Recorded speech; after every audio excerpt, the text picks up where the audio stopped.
The OnePlus One was a surprise hit when it was first announced. Thanks to its powerful specs and affordable price point, it lived up to our expectations as an excellent device, thereby setting the bar high for its successor.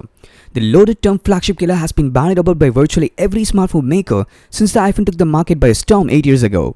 OnePlus is the latest company to make use of it in its marketing. The follower brings with it some forward-thinking features while promising some respectable price point. But does it really match to its hype?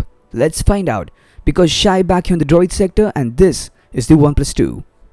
The OnePlus 2 is a considerable step forward from its predecessor with much better material and tighter tolerance than before. A metal frame with a number of new features further enhances the previous OnePlus formula and to good effect. For starters, the presence of a metallic material this time around automatically makes for a more premium looking device when compared to the OnePlus One. It's still bigger than I personally prefer due to its 5.5-inch display. It also has a dense and a solid feeling, but when compared to its predecessor, the size and the dimensions of the OnePlus 2 makes it a bit comfortable. That results in a much better handling experience. The best add-on feature in a hardware perspective is a new alert slider on the left, which is essentially a notification toggle that allows its users to switch between all notification modes available with Lollipop. And behind we have a rare case with a sandpaper texture, which tends to give the OnePlus a more sleeker feel. Up front is a 5.5-inch display with a resolution of 1920 to 1080 pixels, below which the device houses the capacitive case and a fingerprint scanner. The bottom bezel is integrated with a new Type-C USB port along with two speaker grills. As far as the audio is concerned, the device packs a speaker setup that is bottom firing and is certainly appreciable. The Type-C is clearly the future of USB cables. According to the company, the OnePlus charging cable uses patent technology, thereby making even the Type-A side reversible. The Type-C has lots of advantages like the ability to be plugged in either way and can carry more information. But it's the only way to charge the OnePlus 2, there is no wireless charging or even quick charging here. And it's not easy to find a USB Type-C cables as of now in the markets. Removing the back cover reveals a dual SIM card slot and a non-removable 3300 mAh power battery. And on testing, the device gave me around 4 hours of on-screen time.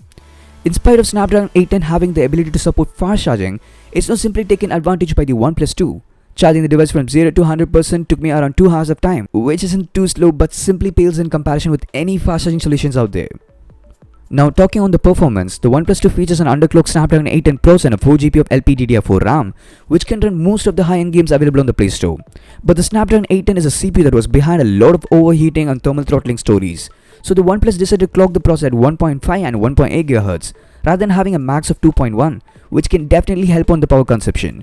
Despite not particularly believing that the OnePlus claims the 810 works very well with the OnePlus 2, which tends to be cooler than ever, I never found the phone to get exceedingly heat or throttle around. During benchmarks or high-res gaming like the Asphalt 8, the phone gets bit warm but just as normal as any phone would get. In hardware, there are quite a few additions to the OnePlus 2 when compared to the OnePlus One, like the fingerprint reader. Setting up the scanner is a familiar procedure, and once done, it is possible to set the finger on the reader even when the screen is off, and the device will be unlocked, which is a great way to use the fingerprint reader. The issue I faced was getting the placement of the finger correct. I had trouble triggering the fingerprint scanner consistently as well as some difficulty while using it as a home button. For reasons I can't quite explain, OnePlus decided to drop the NFC from OnePlus 2, despite it being a standard feature on Android phones for years. I just can't agree with that decision. I missed using the NFC along with my Sony speakers and headphones. Right now, NFC is still a power user feature, but it's clear that the OnePlus main consumer base at this point are power users, thus making it another strange decision to remove it. Part of being a flagship smartphone is having a killer camera. The OnePlus 2 has a 30MP rack cam with optical image stabilization and laser-assisted autofocus.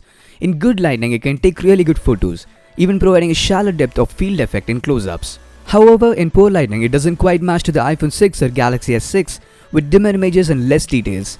It's also a bit slow. There's a noticeable lag between the tapping the shutter button and the image being captured, which makes it really difficult to capture any moving object. The camera app is similar to the Google camera with some additions.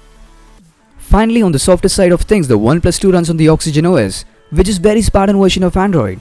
Much of what you see on the surface will be very familiar, with the user interface basically feeling like the Google Now launcher with some built-in customizations.